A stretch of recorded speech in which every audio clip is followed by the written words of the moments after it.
countless schools across the country, young violinists, flutists, bassoonists, and cellists are being taught by people who are not themselves violinists, flutists, bassoonists, or cellists. And that goes for pretty much any other instrument you can think of being taught in American public schools.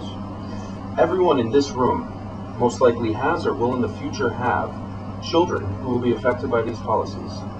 A very large percentage of children study musical instruments, and therefore it's very important for parents to be aware of these issues. I've been teaching private cello lessons for 12 years, and have seen firsthand the effects of poor instruction on beginner players. It is very important for our children to get the best possible musical instruction from the moment they start playing. Today, I plan on discussing why instrumental education needs to be reformed and how I plan on doing it.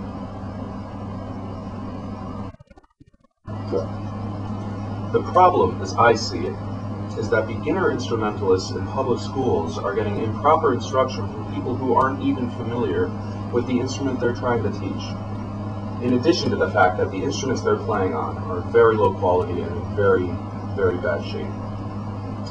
If the child isn't improving, or does not enjoy what he or she is doing, they'll most likely get very frustrated and give up the instrument, which obviously we don't want. It's important for us to encourage education. And musical education is a very important thing to have for a growing mind. The better we can educate children, the more happy and successful they're likely to be as adults.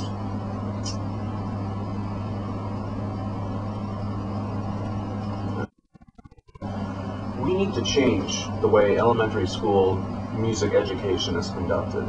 Education needs to be more specialized.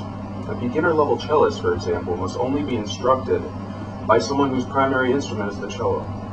Also, instruments provided to elementary school students should be in proper working condition. They don't need to be outrageously expensive, but they should be well taken care of and maintained properly. Today's public school music teachers often instruct students on instruments that they have very little experience with. It might seem that two instruments such as the violin and the cello are very similar to each other and could easily be taught by the same teacher. I would argue to the contrary, that the cello looks like a big violin. The way in which you play it is entirely different. Everything about the instruments is reversed. I've never once seen a cellist who was taught by a violinist actually play the cello well. And once these bad habits have been introduced, it's almost impossible to reverse them. Now, when a student starts playing an instrument, he's scared and vulnerable, being exposed to this foreign activity at such a young age. Playing on a shoddy instrument does not help in any way. If anything, younger students should have more superior instruments than older students. The goal is to get the young student interested in what he's doing, and forcing him to play on an instrument that sounds like a dying cat is not going to help out in the interest department. The biggest counter-argument I can see is that schools will have to hire more teachers, which will cost more money. I would argue that it won't cost much more money at all if you use the same teacher for many different schools.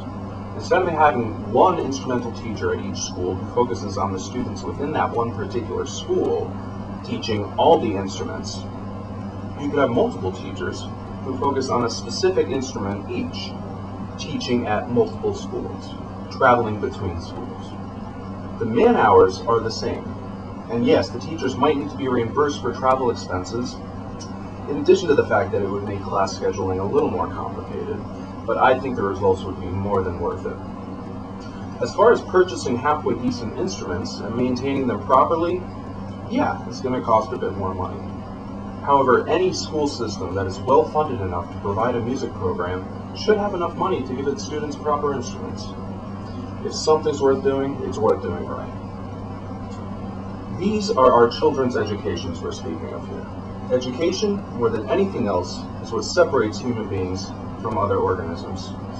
A good education is the most important thing a person can possibly obtain, and music is a vital part of that education.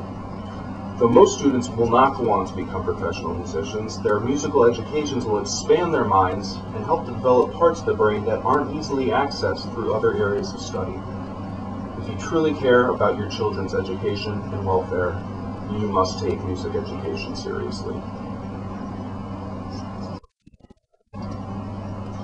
In conclusion, I think it's quite obvious that instrumental education in our public schools has some gaping holes, and I hope I've convinced you of my ways to fix them.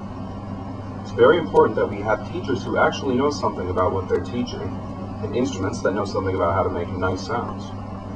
I encourage you all to think about the education your children are receiving, and try to do the most you can to ensure that it's of the highest possible quality. I know it's incredibly cliched, but the children are our future, and it's truly impossible to put a price on their education. Thank you.